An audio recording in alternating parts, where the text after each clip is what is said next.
흔히들 인생을 여러분 많이 들어보셨겠지만 배움의 연속이라고 이야기를 많이 합니다. 왜냐하면 저희가 태어나기를 본래 본능만 가지고 있는 백지 상태로 태어나게 되죠. 그리고 이후에 경험하는 모든 것이 본래가 백지였기 때문에 우리에게 배움이 됩니다. 그리고 그 배운 것을 근거로 하루하루 또 인생을 살아가기 위한 생존을 위해서 선택을 하게 됩니다. 그리고 그렇게 선택하면서 흘러가는 시간을 우리는 인생이라고 이야기합니다. 그래서 우리가 잘 태어나는 것도 너무 중요하지만 또 어떤 환경에서 자랐는지가 굉장히 중요합니다. 왜냐하면 우리는 환경에서 배우고 배우는 대로 선택하고 그 선택이 인생을 만들기 때문입니다. 하지만 우리 모두가 통감하고 있듯이 대부분의 사람들이 자신이 원하는 좋은 환경에서 자라지 못합니다. 그래서 내가 이 부족한 환경에서 배우지 못하는 것을 극복하기 위해서 우리는 무엇을 하냐면 교육이라는 것을 하게 됩니다. 그리고 그 교육을 통해서 잘 살아보자가 이제 인생이 목적이 되어지는 것이죠. 그러니까 결론적으로 얘기하면 나에게 주어진 환경에 의해서 수동적으로 학습되는 배움의 한계, 또 배움의 오류를 극복하고자 우리는 의지적으로 배우고 교육하고 학습을 하게 됩니다. 근데 예전에는 참 돌아보면 이 배움의 터로 가기 위한 근접성이 굉장히 떨어졌습니다. 의무 교육도 초등학생까지만 안 됐었고, 또 예체능, 무슨 교양 같은 건 정말 부자들만 배우는 일이었고, 유학은 꿈도 꿀 수 없는 그런 일들이었습니다. 하지만 요즘에는 정보통신이 발달되면서 뉴스나 TV나 인터넷을 통해 간접적으로 많은 것을 경험해서 배울 수 있고, 특별히 코로나 이후에 비대면 사회가 굉장히 보편화되면서 유튜브나 줌을 통해서 쉽게 배울 수 있는 사회가 되었습니다. 그래서 이제는 중요한 게 뭐가 됐냐면 분별력입니다. 너무나 많은 배움의 가르침이 있는데 거기서 좋은 것을 잘 분별해서 우리가 배워야 하는 것이죠. 근데 너무 안타깝게도 이 유튜브를 하는 많은 분들이 배움이 목적이 아니라 그것을 통해 돈을 버는 상업적인 목적이 있기 때문에 자극적이고 극단적인 정보들이 너무 많아서 저희는 참 혼란을 겪고 있는 상황입니다.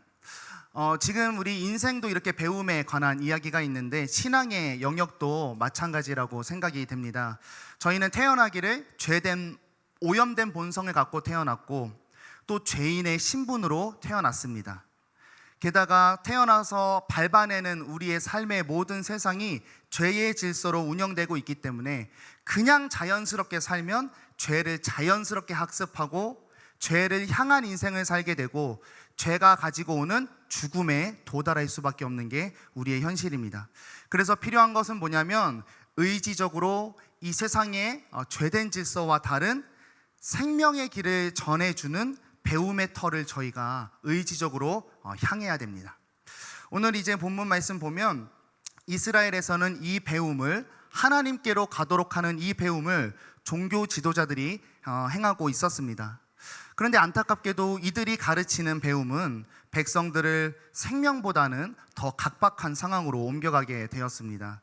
그래서 오늘 예수님께서는 어떤 말씀이 오늘 내용의 이렇게 좀 중심 내용이냐면 왜곡된 종교 지도자들의 가르침이 아니라 진리인 나 예수의 가르침을 따를 것을 오늘 본문을 통해 이야기를 해주시는데, 특별히 그들의 가르침과 내가 이제 가지고 올 하나님 나라를 가르치는 그 내용이 어떻게 다른지를 이렇게 설명을 좀 해주고 계십니다. 오늘 말씀을 통해 우리가 오직 예수님께 배워서 세상에 하나님의 나라를 보이는 빛이 될 수 있기를 소망합니다. 오늘 6장 말씀은 여러분이 잘 알고 계시는 이제 마태복음 5장의 산상수훈을 이제 누가의 버전으로 적어 놓은 게 이제 오늘 6장의 말씀인데요. 마태복음 5장하고 누가복음이 같지는 않습니다. 왜냐하면 대상이 달라서 그래요. 마태복음은 유대인을 중심으로 썼기 때문에 율법적인 내용들이 산상수훈에 많이 나오는데 누가복음은 이방을 향해 대상을 썼기 때문에 율법적인 내용이 많이 없어지고 조금 담백해졌습니다. 그래서 오히려 이 누가복음에 있는 산상수훈의 내용은 어떤 민족이나 문화를 뛰어넘는 하나님의 나라의 본질적인 내용들이 잘 담겨져 있습니다. 여러분, 산상수훈이 팔복부터 시작돼서 쭉 이어져 나오는 산상수훈이 보여주는 것은 구원받는 방법 또는 어떤 윤리적인 모델, 성공의 비결을 알려주는 게 아닙니다. 산상수훈은 이제 예수님을 통해서 완성될 하나님의 나라의 모습을 잘 보여주고 있는 게 산상수훈의 내용입니다. 그래서 우리는 산상수훈을 통해서 하나님의 나라의 통치 원리를 배울 수 있고, 우리는 그 원리를 배워서 백성다운 모습을 살아갈 수가 있습니다. 그 산상수훈의 마지막 내용이 이제 저희가 볼 내용인데요, 주된 내용은 다르다입니다. 세상에서 잘 사는 원리, 세상의 나라를 세우는 원리랑 내가 장차 완성할 하나님 나라의 원리는 다르다인데 어떤 것이 다른지 한번 알아보도록 하겠습니다. 예수님이 뭘 드러내고자 하시는가? 우리 39절 눈으로 가시면 제가 읽어드릴게요. 또 비유로 말씀하시되 맹인이 맹인을 인도할 수 있느냐? 둘이 다 구덩이에 빠지지 아니하겠느냐? 아멘. 예수님은 당시에 이스라엘을 보셨어요. 종교 지도자들이 가난한 백성들을 가르치는 이 그림을 보고 이렇게 이해하셨습니다. 맹인이 맹인을 인도하는 모양이다 라고 예수님이 평가하셨습니다. 그러니까 맹인은 당시 백성들이 보편적으로 따르던 선생, 즉 종교 지도자들을 의미하지요. 그런데 중요한 거는 종교 지도자들, 우리가 다 알다시피 이들은 사실 좋은 것을 가르치고 있었습니다. 하나님이 주신 율법을 가르쳤기 때문이죠. 또 율법을 어떻게 하면 더 잘 지킬까 연구하는 사람들이었고, 보편적인 백성들도 삶에서 율법을 지키게 하려고 광범위하게 적용하는 등 열심히 율법을 잘 가르쳤습니다. 그래서 오늘 예수님이 비판하는 것은 이들이 가르치는 내용을 비판하는 것이 아니라, 우리 다시 말씀 보시면 맹인이다라고 하는 거죠. 존재론적인 문제를 이야기하고 있습니다. 얘들의 가르침이 문제가 아니라 가르치는 그들이 맹인이라는 점. 그들도 너희에게 뭔가를 가르치고 있지만 너희들과 같이 오염된 인간이다. 그들은 율법대로 너희보다 더 잘 행동하는 것 같지만 존재 자체가 너희랑 똑같이 죄에서 자유한 인간은 아니다라고 말씀하십니다. 그러니까 마치 이런 것 같은 것 같아요. 하나님 나라로 가는 지도를 갖고 있는 맹인이 종교 지도자인 거죠. 여러분, 여기에 지도가 있어요. 여기에 집중하셔야 됩니다. 이거를 보호해야 합니다. 하지만 그들은 가본 적이 없어서 어떤 곳인지 알 수가 없고 누려본 적이 없기 때문에 그것으로 인도할 수는 없다라는 게 예수님의 말씀이고, 그래서 결국 둘 다 구덩이에 빠진 상태가 된다라는 것이죠. 지금 이스라엘 상황을 보면 가르치는 자나 듣는 자나 듣지 못하는 자나 결국은 죄가 계속해서 솟아나는 상태로 구덩이에 빠진 채로 머물러 있는 것을 확인할 수가 있습니다. 왜냐하면 인간은요, 정답을 갖고도 인도할 수 없는 상태이기 때문입니다. 그래서 40절 말씀하세요. 제자가 선생보다 높지는 못하지만 무릇 온전하게 된 자는 그 선생과 같으리라. 너희가 걔네들만 아무리 들어도 잘 돼봤자 그 정도 수준이지, 죄에서 자유한 하나님의 나라를 창조할 수 없고 의인의 자리로 갈 수 없다라고 하는 것이죠. 그래서 예수님이 오늘 초청하십니다. 그들의 가르침을 떠나서 하나님께서 보낸 그리스도인 나를 쫓으라 이야기하고 있습니다. 여러분, 이 이스라엘의 종교 지도자와 이 가르침의 상황과 또 지금 우리가 세상 속에서 배우고 살아가는 이 모습이 닮아 있음을 확인할 수가 있습니다. 여러분, 사람은 오래전부터 죄로 인해서 탐심과 경쟁과 욕심에 의해서 살아왔습니다. 그래서 인류는 역사적으로 질투와 전쟁과 억압과 차별을 낳았고, 모든 인류는 하나님을 알든 모르든 고통을 당했습니다. 그런 상황에서 하나님 없이 인간들이 고통만 받고 살 수는 없으니까 행복을 창출하려고 노력을 했습니다. 복음을 찾으려고 한 거죠. 먼저 지적으로 복음을 찾기 시작했습니다. 많은 철학자들이 연구를 시작했습니다. 인간은 어디서 왔을까?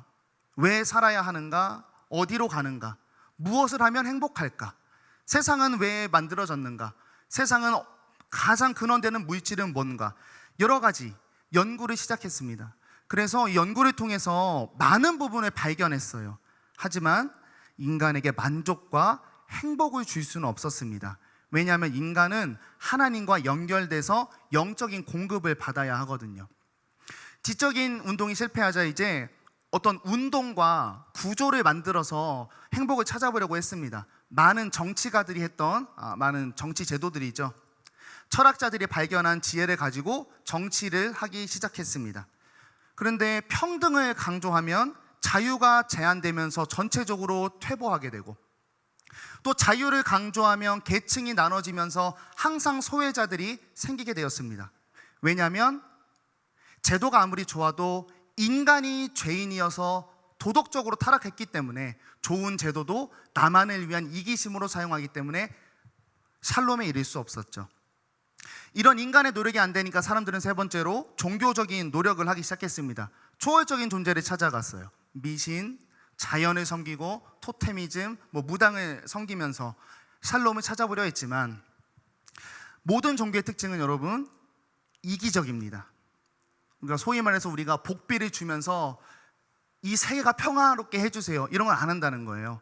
자기 자신을 위한 종교, 그 종교 때문에 결국 더 이기심에 압축이 되었고 세상은 복음을 찾아갈 수가 없었습니다. 왜 그러냐? 바로 죄 문제 때문이죠. 존재론적으로 하나님과 끊어진 공허함과 외로움과 불안감을 어떤 것으로도 채울 수 없었고, 좋은 제도와 방법과 과학적 지식을 갖고 와도 도덕성이, 이 죄성이 끊어지질 않으니까 전쟁이 일어나고 나를 채우는 탐심의 도구로만 사용될 수밖에 없었습니다. 그래서 결론은 인간은 스스로 처한 현실로부터 헤어날 수가 없습니다. 오늘 본문의 표현에 따르면 맹인이 맹인을 인도할 수 없습니다. 죄인은 죄인을 의로 데려갈 수가 없습니다.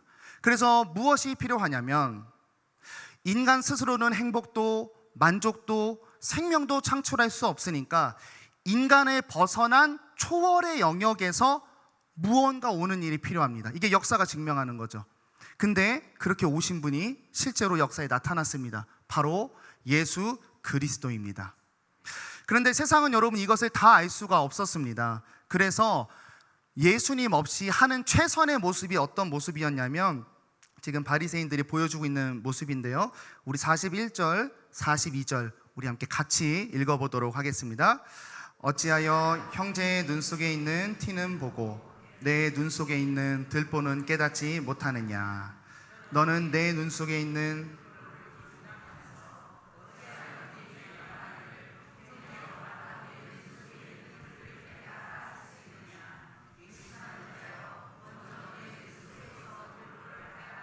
그 후에야 내가 밝히 보고 형제의 눈 속에 있는 티를 빼리라. 아멘. 판단하고 남을 정죄하고 비판하는 방향으로 갑니다. 그러니까 좋은 내용을 내가 갖고 있는데 이거를 나를 행동할 수도 없고, 행동해 봤는데도 행복이 안 오니까 좋은 내용을 가지고 남을 비판해서 쟤보단 내가 낫다는 식으로 행복을 누리며 살아가는 게 우리 인생이죠. 그런데 이렇게 남을 비판하는 인생이 왜 무섭냐면, 내가 누구를 비판하면 그 사람이 망해서가 아닙니다. 사실 여러분 주위에서 비판 많이 하는 사람들 보면 좀 꼴 보기 싫지 않습니까? 네, 주로 많이 그런 분들은 왕따를 당하고 주변에 친구가 없어지고 사람이 많이 없어집니다. 그래서 비판이 남을 죽인다 이런 영역보다는 어떤 이것의 무서움이 있냐면, 자꾸 비판을 하게 되면요, 내 자신을 볼 수 없는 맹인이 됩니다. 좋은 내용으로 남은 되게 잘 보게 되겠지만 점점 내 자신을 볼 수 없는 맹인이 된다는 점이 비판 속에 담겨져 있는 굉장한 무서움입니다. 제가 이제 신학교를 다니고 성도님들을 잘 신방해야겠다, 그래서 약간 목회 상담학이라는 공부를 했는데, 거기에 보니까 무슨 방어기제라는 개념이 있어요. 이게 뭐냐면, 내가 어떤 위협이나 갈등의 상황에서 내 현재 모습이 막 무너질 것 같고 막 없어질 것 같을 때 나를 보호하기 위해서 하는 행동들이 있대요. 이게 방어기제인데 그 중에 투사라는 게 있습니다. 어렵진 않습니다. 그러니까 나의 약함, 잘못, 이런 모자람을 다른 사람이 했다고 제가 나보다 더한다고 막 말을 해요. 그래가지고 나는 조금 괜찮다는 위안을 갖고 사는 게 투사라는 어떤 이렇게 방어기제의 간략한 설명인데, 이런 겁니다. 거짓말쟁이가 있다고 해보세요. 그러면 이 사람, 내가 거짓말했다는 것을 숨기기 위해 어떤 행동을 하냐면, 야, 거짓말이 조그만 사람한테 가서 너 왜 이렇게 거짓말을 했어? 야, 거짓말은 정말 나쁜 거야. 그거 용서받지 못할 죄야 라고 방어 기제를 펼쳐요. 그래서 이런 효과를 얻습니다. 야, 쟤 민규는 거짓말에 정말 치를 떠는 사람이다. 와, 거짓말 자체를 보지를 못하네. 쟤는 거짓말은 안 할 거야.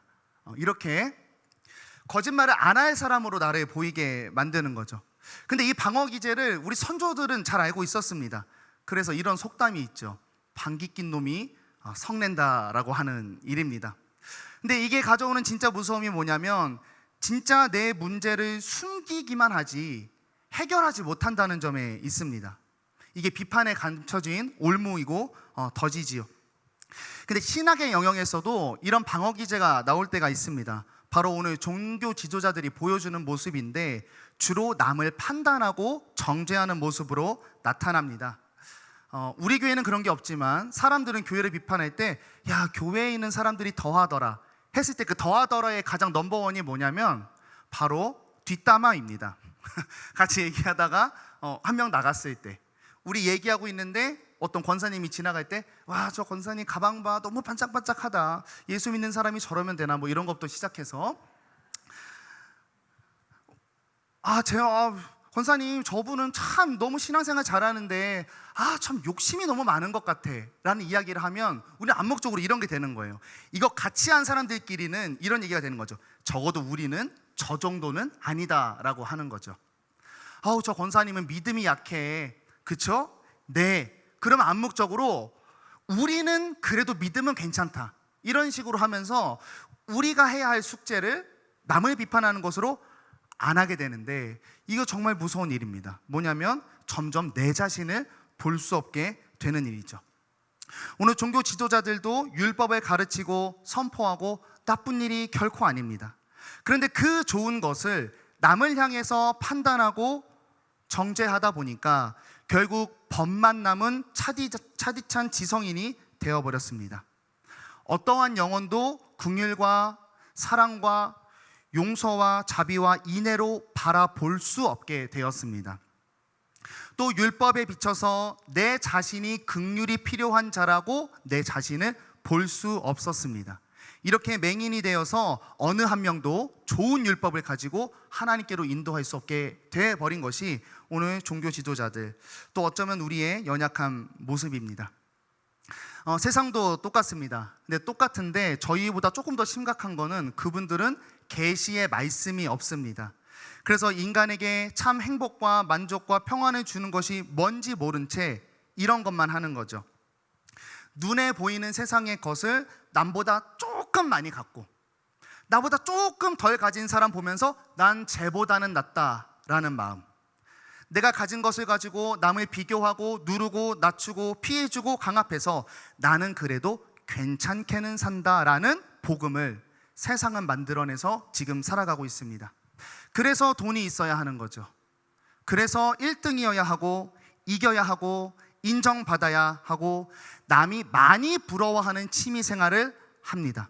또 요즘은 그거 제대로 하려고 어떻게 하냐면 그렇게 한 거 유튜브나 인스타그램이나 카카오톡 푸사에 올려서 남에게 부러움을 사서 나 잘 살고 있다, 나 행복하다, 마음에 구멍 나 있으면서 그렇게 살아가는 게 사실 우리죠.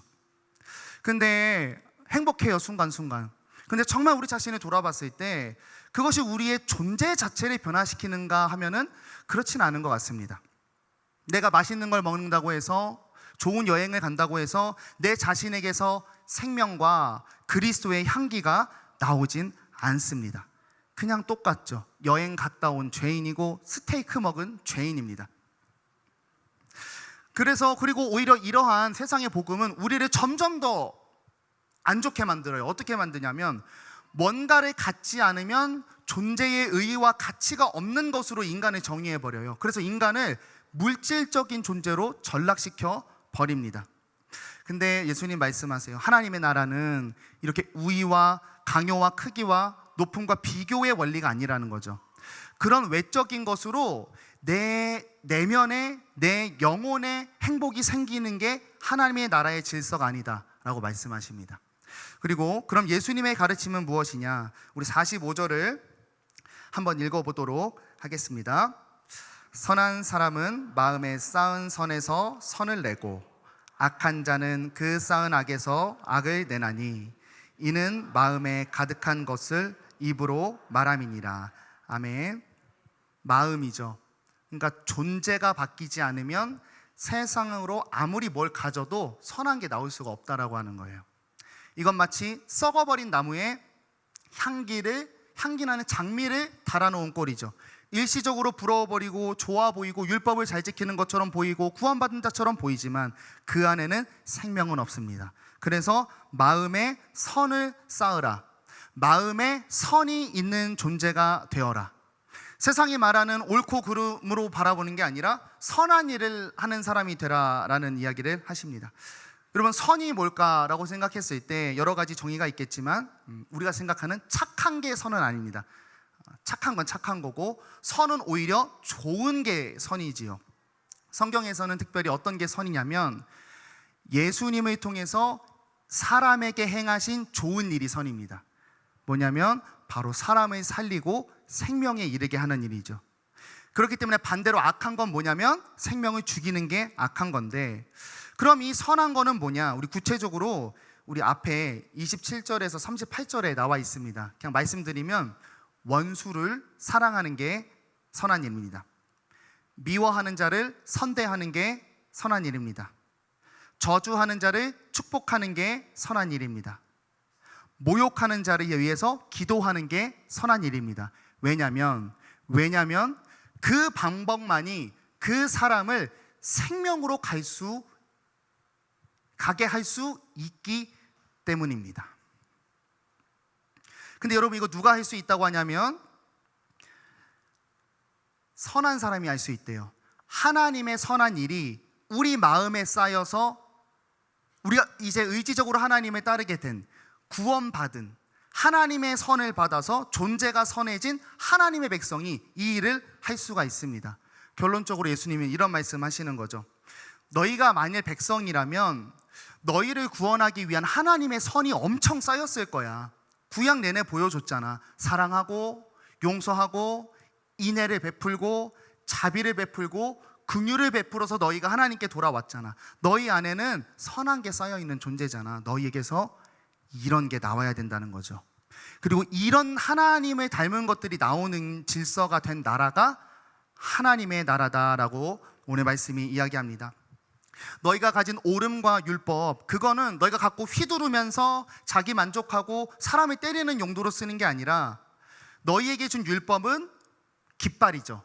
목표라는 거예요. 하나님 그 목표를, 율법을 목표로 삼아서 너희가 하나님께 받은 선한 일로 이웃을 여기에 이르게 하도록 하나님이 주신 목적이다라고 하는 겁니다. 여러분, 횡단보도가 있습니다. 이제 요즘 횡단보도는 너무 좋아가지고 숫자가 나오더라고요. 그래서 이제 제가 가정입니다. 한 8초가 남았는데 뛰어가기 시작했어요. 어른이 뛰니까 뒤에 있던 이제 유치원생도 나도 갈 수 있겠다 하고 쫓아 뛰어옵니다. 그리고 저만 얌체같이 꼬린을 하고 이건 빨간불로 바뀌었어요. 그런데 아이가 저를 따라올 수 없어요. 너무 급하게 오다가 횡단보도 중간에 넘어지게 되었습니다. 빨간불이 되었고 저 멀리서 트럭 한 대가 아이를 향해 달려오는데 운전자를 보아하니 스마트폰을 하고 있습니다. 이 아이는 이제 곧 죽을 위기에 처했죠. 여러분, 이 횡단보도 앞에서 옳은 행동은 뭘까요? 횡단보도를 안 건너는 일입니다. 그런데 횡단보도 앞에서 선한 일은 뭐죠? 건너가서 구하는 거죠.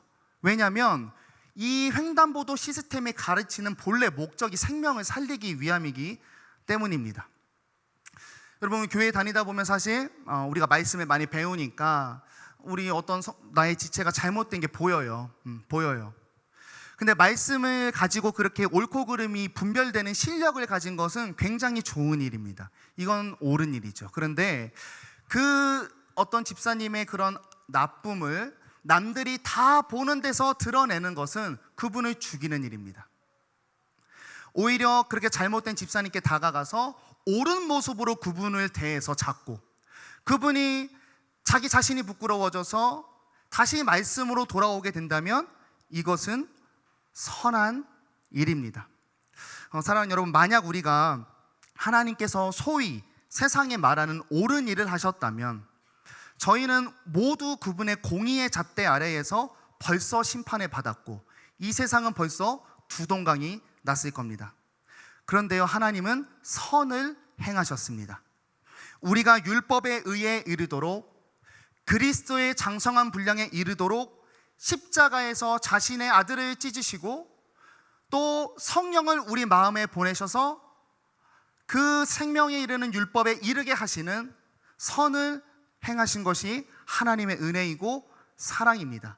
그리고 그 선이 우리 안에 가득 쌓여져 있었고, 그 선이 쌓여서 우리는 하나님께 억지로, 하나님 무서워서, 하나님이 세상처럼 강요하고 협박하고 너 지옥 간다가 아니라 내 마음에 선을 쌓아서 우리가 자발적으로 하나님을 섬기지 않았습니까? 저에겐 그렇게 하나님의 선이 있습니다. 그리고 이 선을 가진 많은 그리스도인들이 세상 곳곳에서 하나님께 받은 선한 일을 하기 시작합니다. 어두움을 참아냅니다. 핍박을 견뎌냅니다. 원수를 사랑합니다. 나에게 피해를 주는 자들을 위해 기도하기 시작합니다. 그리고 그런 선한 일을 하는 그리스도인들 때문에 어두운 세상에 빛이 밝혀지고 있고 지금도 예수의 이름이 전파되고 있으며 생명이 흐르고 있습니다. 사랑하는 여러분, 세상의 가르침에 따라 남을 비판해서 또는 남과 나를 비교해서 또 세상의 영광만 쌓아서 일시적이고 헛된 만족을 누리는 것이 아니라 예수님의 가르침을 따라갈 수 있기를 바랍니다. 우리에게 은혜로 쌓아주신 선을 말씀으로, 하나님으로 이웃을 인도하는 그런 예수님의 가르침에 따라 선을 행하는 우리가 될 수 있기를 간절히 소망합니다. 이 시간 기도하겠습니다.